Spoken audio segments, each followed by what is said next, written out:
Getting into some of the issues, I just want to give you in terms of an update on.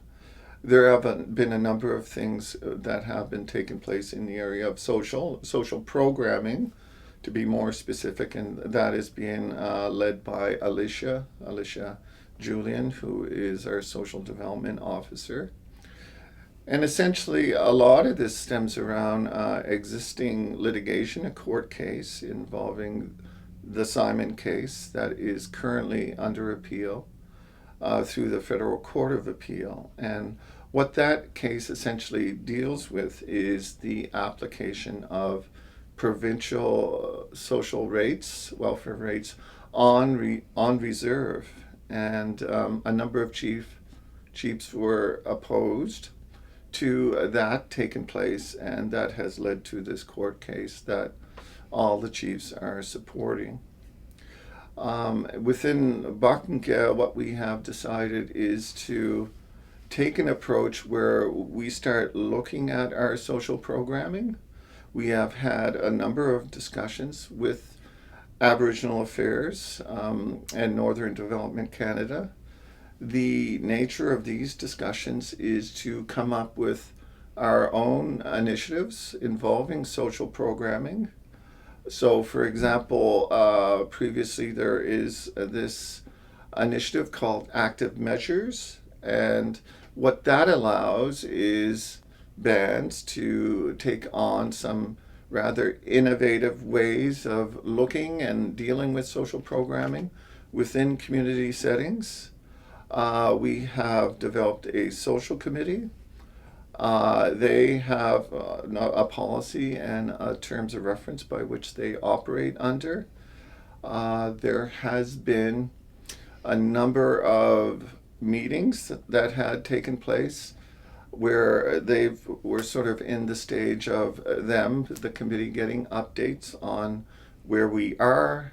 For example, the last committee meeting, we had Dr. Fred Ween and Carla Moore come to the committee and give us a rather detailed breakdown on what are some of the real implications or effects that would happen in our community if provincial welfare rates were applied within our community setting. And the general, gist or upshot of that is that there would be some serious,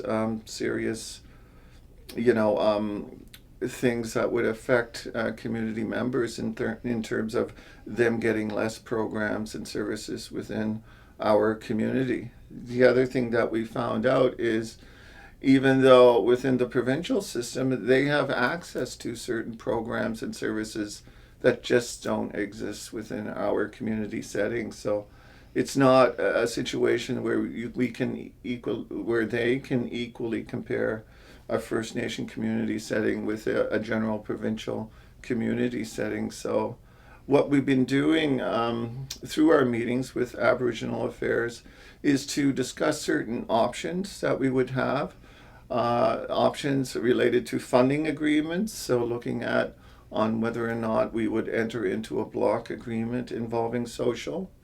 If we do, we really have to think about how that would impact other program areas like infrastructure and capital costs.